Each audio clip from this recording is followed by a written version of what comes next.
to that. Before I get there, just tell me about your buddy, Charlie Kirk. What was he like? What did people who only know him from radio or TV not appreciate about what a good guy he was? That his Christianity was sincere, and his commitment to Jesus was totally sincere.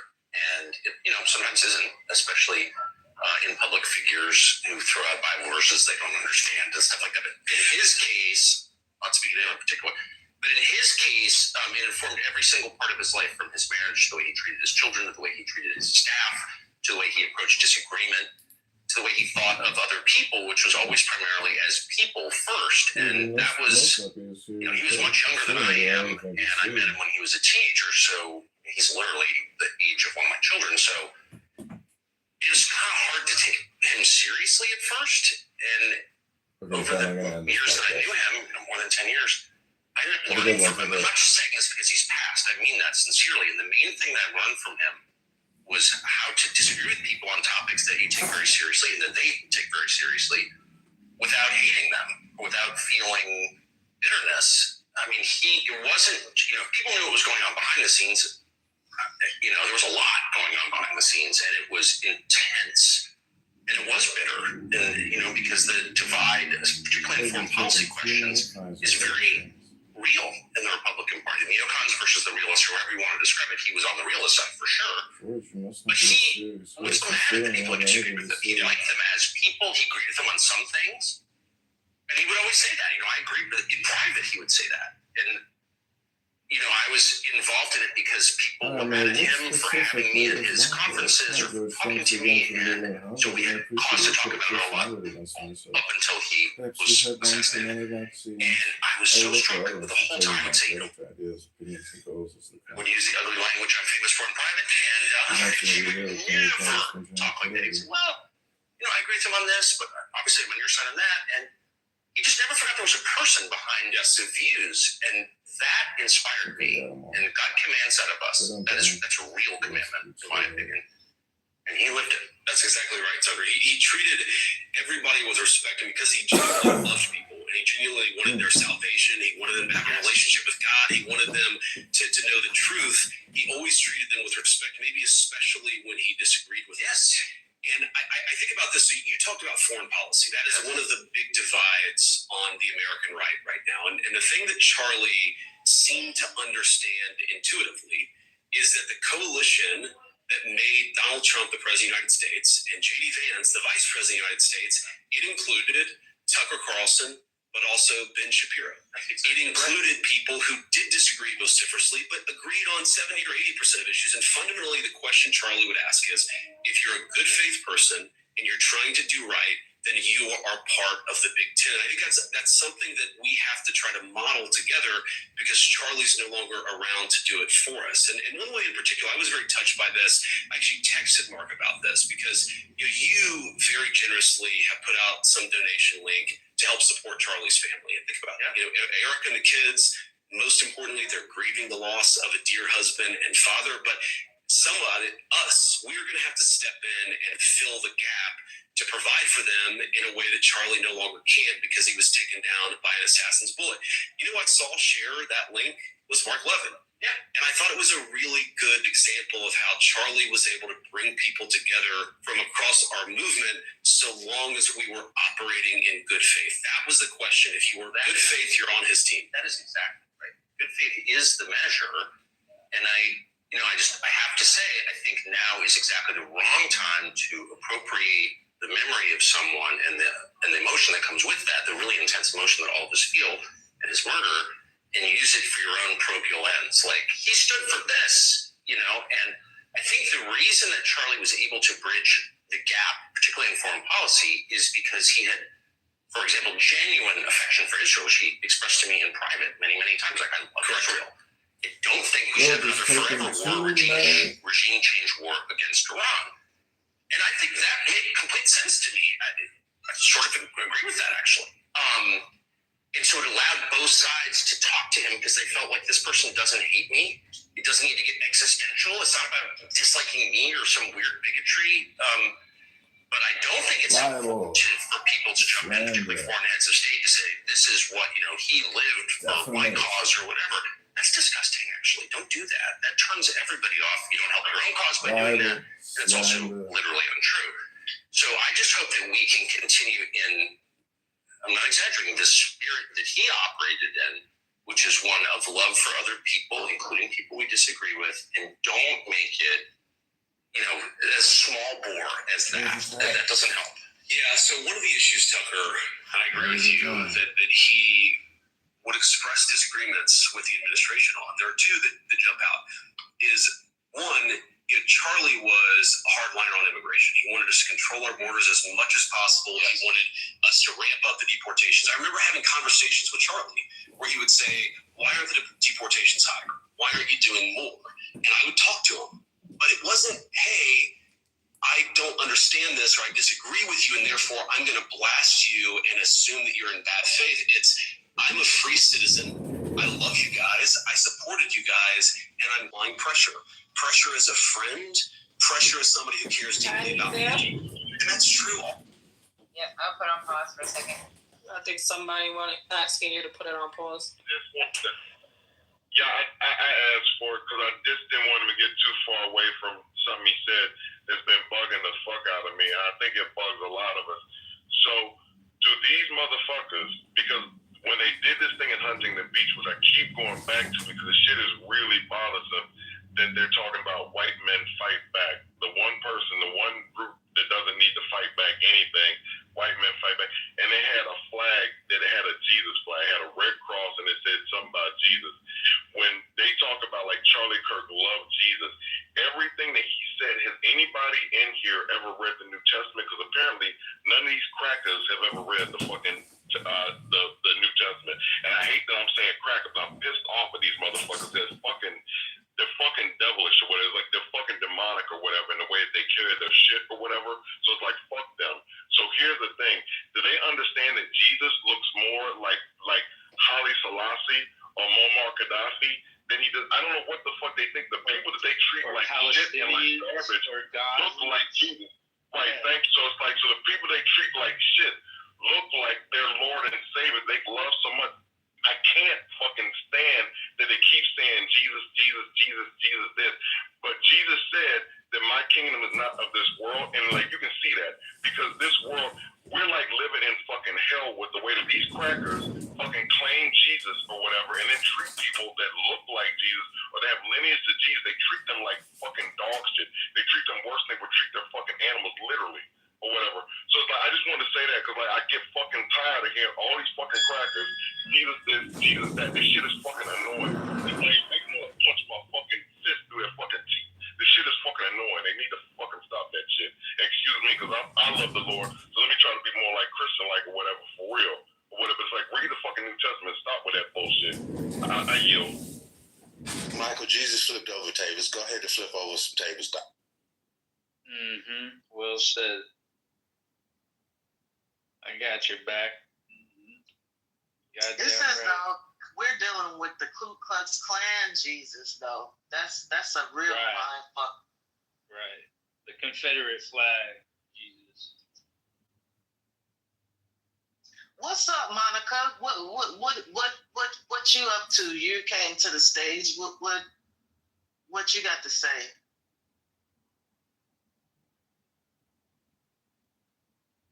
Good day, Monica. Or you just minding black folks' business on a Monday morning? We're just having a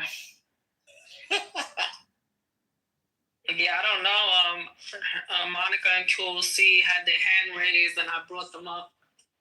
There's a lot of people in here. I guess they're shy. So let me answer. Shout out to the chat. What's up, CEO? Yeah, hey, what's up? Let me answer Michael's question. So, Michael, there's a thing I like to call compartmentalized Christianity.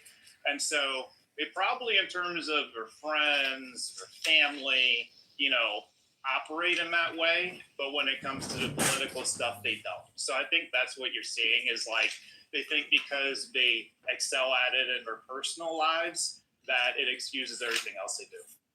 Hey, CEO, I heard the best quote that I've heard in a long time from a pastor that preached a sermon this weekend. Best quote I've heard in a long time. He said, the way you died does not redeem the way you lived. Amen. I saw that.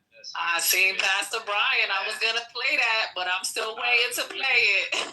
That's the best quote I've ever heard. The clips from the pastures, if we're ready. Say for the people in the back of the congregation. GA.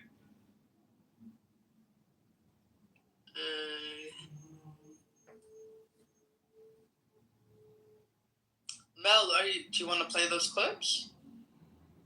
I'm waiting on Patty. I don't know what else she wants to play. How long is this thing that we're listening to? I'm not sure, but it goes through the commercials. I'm not sure. I'll say one more thing I just learned, like literally in the last half hour, was that Kirk hosted Black Youth Leadership Summits and Women Leadership Summits, taught leadership development, professional development. So I thought that was intriguing. I did not know that.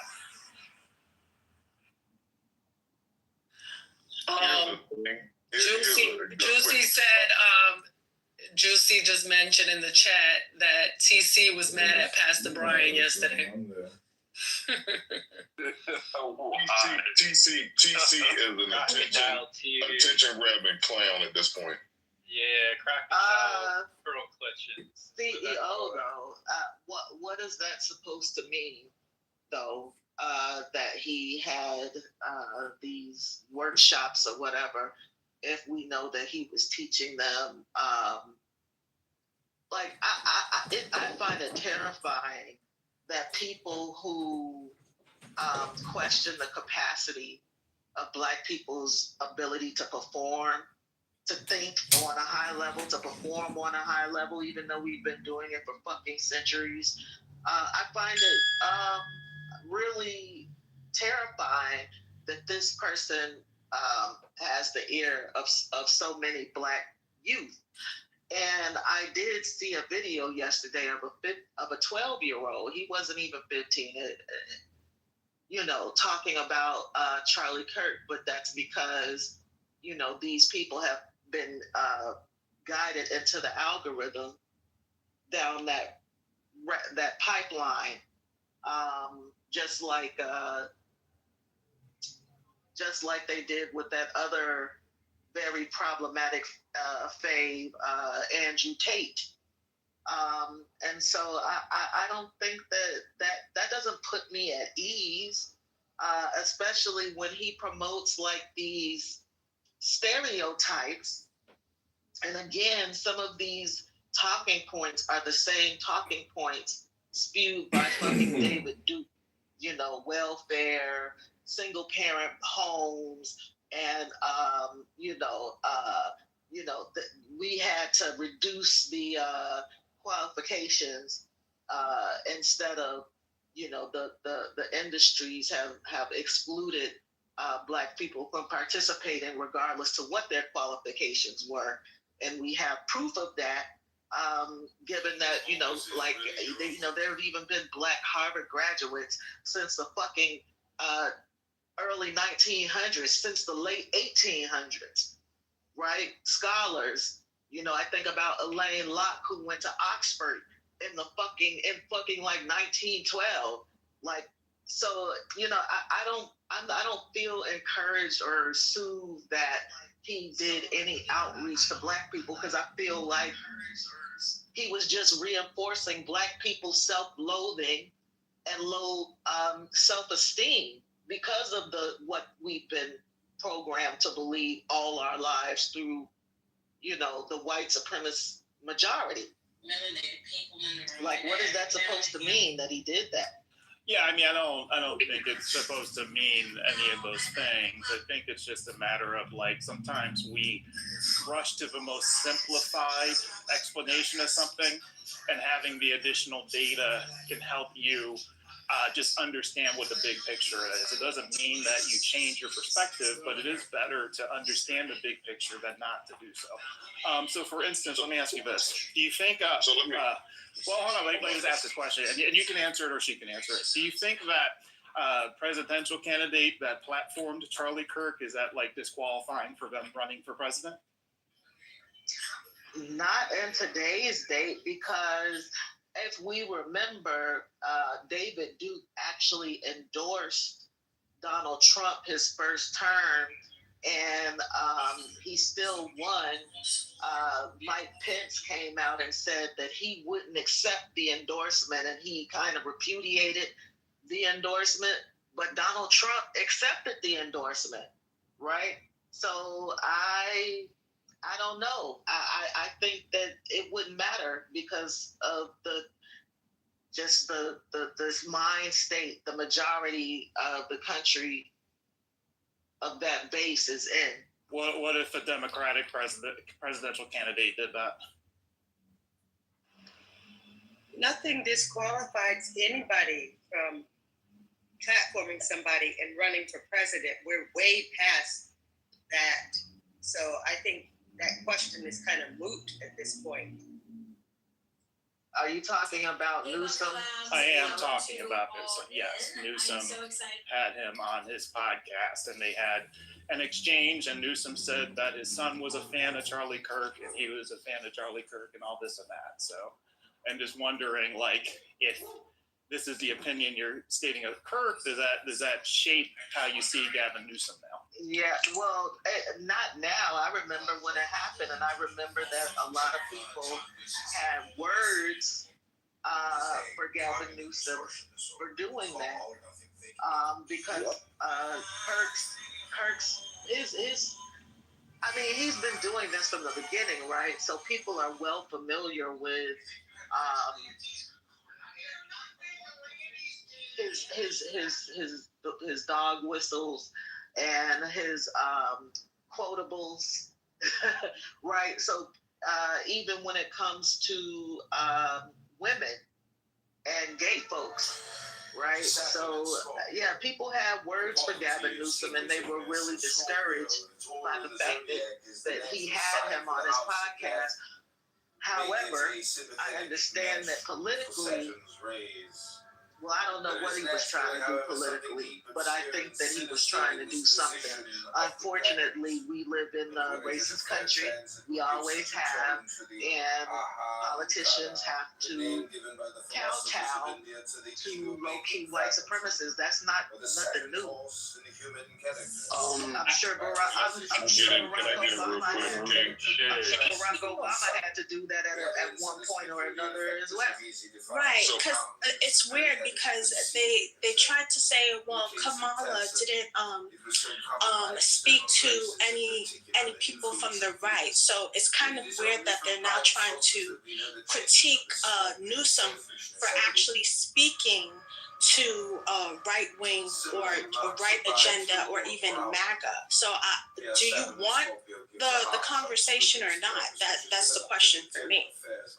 So let me get in, because I want to get on what CEO Asker was talking about with Charlie Kirk and speaking to black youth. So like the miseducation of the Negro, the fact like the slave Bible, I think there's like 1,100 books in the Bible, and the slave Bible is on like 275 like books. Commercials, the fact that like that we hate our own hair, like the fact that Madam C.J. Walker with the straightening comb, and like the fact that like motherfuckers put concholine and lye in their fucking hair, chemicals that like are still on the brain and like in your skull after you die, because we're trying to straighten our hair and look white. We have always, this country is miseducated. So Charlie Kirk is just another, that's just throwing another shrimp on the barbie where that's like that's a Tuesday or whatever for Charlie Kirk to be talking to black youth and spouting like his fucking hate and like giving it to people that take it and then do something with it or whatever. Even like with the Divine Nine or whatever, like, you know, like I say, hey, I love us, I love black people. We copying shit like this Greek shit or whatever. Like, what black Greeks do you know or whatever? Like, we have been miseducated. So Charlie, that's nothing. That means nothing with Charlie Kirk doing that. So Charlie Kirk, he's a martyr now. So it's like, it's fucked up that he got shot or whatever. I don't want anybody to die. So it's like, so I'm not somebody celebrating his death. I really hate it that the man, like a father of two, or whatever is like dead, and now it's fucked up because like fucking like Star Wars or whatever, like Obi-Wan got struck down. This motherfucker's a Force ghost now. Now it's like everything he says is like it's gonna be like written in like biblical characters we can't touch, like fucking Abraham or something. Like literally, like now his words are like just immortalized, and they become canon in this whole white supremacist thing. So for Gavin Newsom, he's Horst Wessel. I talked about this guy the other night. I just learned about him like not too long ago. But this young man, like 20-something in the Nazi party that got killed in the 30s in a fight, and then they used him. They made songs about him. He became like the martyr. He became a symbol for the cause. So it's like you attack the Nazi party, you're attacking like the memory of Forrest Wessel. Like that's what the fuck they're gonna do with him. So if Gavin Newsom uses him to get to that fringe lunatic element, or like let me not be like, well, fuck it, but that lunatic element on the right, fuck it, it's politics. As long as when Gavin Newsom gets in office, he doesn't do the shit like Donald Trump's doing. Here's my thing, and it's just my opinion. I don't give a fuck how we get power. We just got to get power back so we can start doing what the fuck we need to do to like heal this country.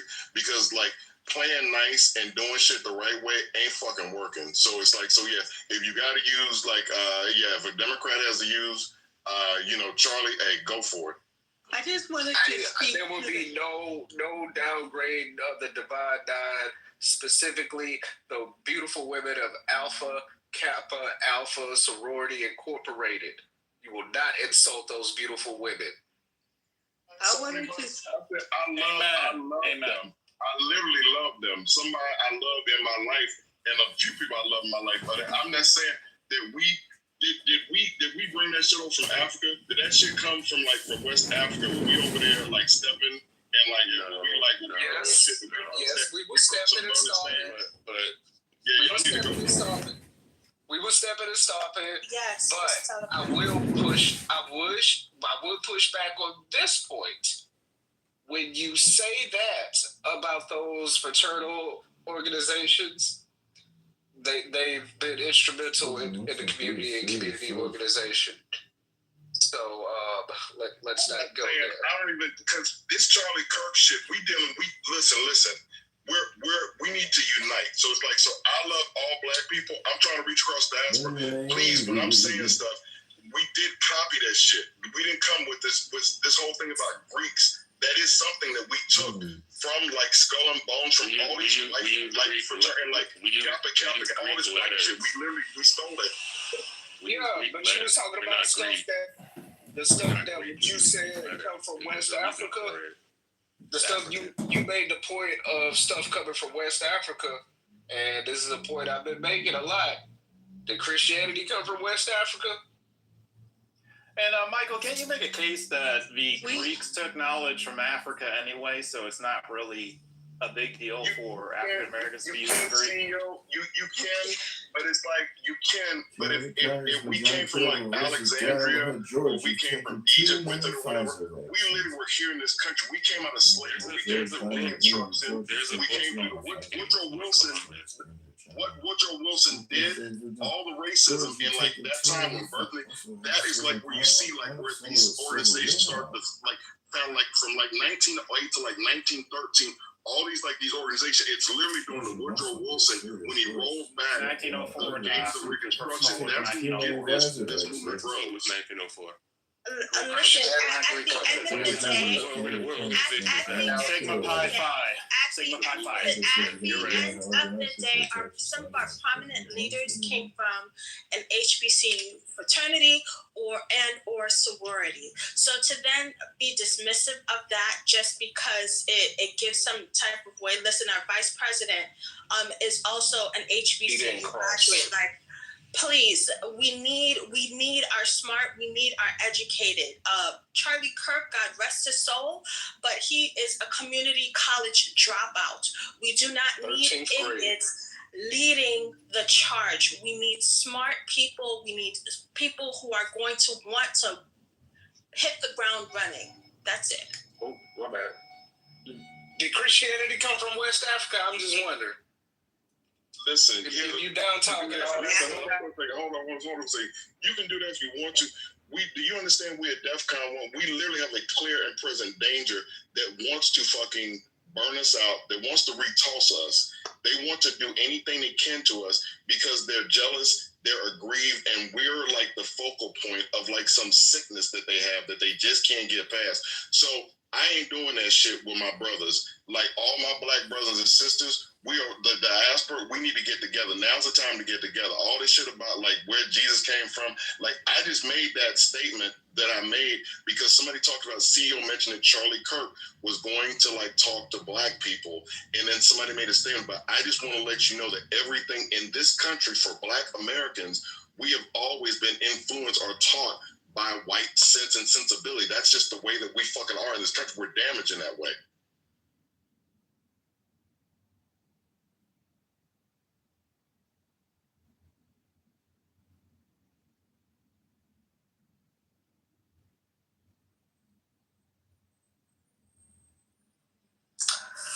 Yeah, since nobody's saying anything, I guess I can jump in. I'm just sitting here thinking I just can't believe, and I wish that there were certain things after all of the history that we've been through that were just settled questions. Like, for example, at the most basic level, we all know all of us have different abilities, gifts, strengths, weaknesses, but our capacity has absolutely nothing to do with our race. That should just be a settled question by now.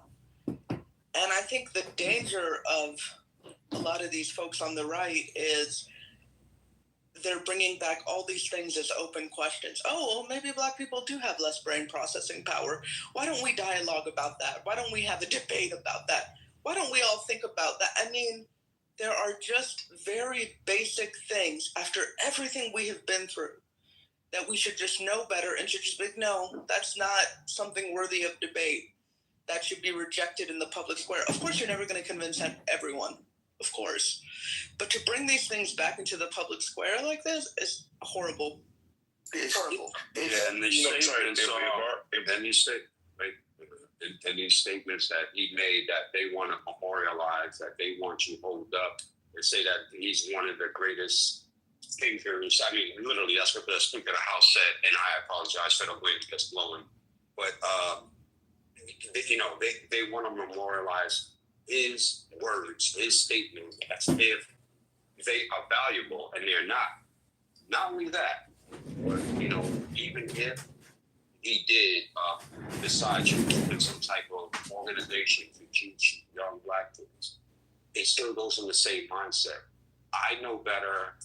I have the mind, that the capacity, even as a college dropout, to teach these people, these underlings, because their parents don't have the fortitude to be able to teach them. As a matter of fact, even if they do go to college, which he thinks is a scam, right? Even if they do go to college and grad and become great legal minds and make it all the way to the Supreme Court, it was done in the process of the DEI mindset. That's what he thought. I want you to think about that for a second. So it doesn't matter if he opened up this organization and teach young black folk. He thinks he's the only one he can do it. That's why he did that. So when you have that, and when you think about it in that manner, it can only mean one thing. I think people forget what white supremacy is. It is not getting rid of everybody else. What it is to feel that you're superior over too many Pfizer. Okay, that includes people of color, black people, people who are not considered sexuality or gender issue. That's what that mindset is. So do with that. My issue is this, and I'm with you, Michael, and I think we have the feeling that we have, it may have something to do with our generation, but the level of, and y'all, I'm gonna make up a word, the level of pistivity that is in my bones from just seeing the audacity to put the face of this man in some sort of meme next to Martin Luther King. This is such an ugly, George ugly, Dinehart, dismissive, Republican, Illinois. nasty form of rhetoric. It is so nasty. It is so dismissive. Kingmaker. It is so rude. It is just, it is too many Pfizer vaccines and attacks. To turn around and then gaslight and say, you shouldn't be angry. You shouldn't be upset. Because the way he was killed was such a George tragic Dinehart, thing. the Republican Illinois kingmaker, has taken too many Pfizer vaccines and attacked candidate Congressman John Remember your Kitover. place. Remember your place. Because we get to say and do whatever we want to. And remember, because of free speech that you wasn't supposed to have in the first place, because we were nice to give it to you, we can say whatever we want, as long as we want, and then get to tell you, you don't get to say whatever you want, because it's un-American, because don't forget, this is our country, we let you in. That, the audacity, the unmitigated gall, George, you've taken too many Pfizer vaccines. In my bones. I feel exactly the way you expressed yourself about an hour ago, Michael. It pissed me off to the, I just, yeah. And what breaks my heart the more, what just snaps my heart into a million pieces is the blind, the blind sheep-like, mule-like behavior of some people that are my color that does not see this as DEFCON 1. George, you must not be a serious person saying right than you see. Y'all been laughing at me, but I've been saying it for almost 8 months. Some of these Negroes got to drown. Because I know it sounds bad. I know it sounds horrible. I know it sounds callous. But literally, some of these Negroes got to drown. Because if you don't see how they're taking a dump and smeared it in your face, and you're gonna shuck and jive in blackface when you already black, I don't know. I don't know. It's just. Straight up. I just want to get on one thing that Jay said, because I've been talking, so I'm going to shut up. But I did want to say about this, like, not being like our country, which it should be. We're more American than most people here. So people that came off the boat at Ellis Island, like your Irish, your Polish, your Czechs, your Slovakians, your motherfucking Armenians, like all those people that we literally have been here since like the late 1500s, like building this shit or whatever. So African Americans, like ADOS, whatever you want to fucking call yourself or whatever, this is our America. So I'm gonna fight for this motherfucking country because I literally got ancestors that put blood on this shit or whatever.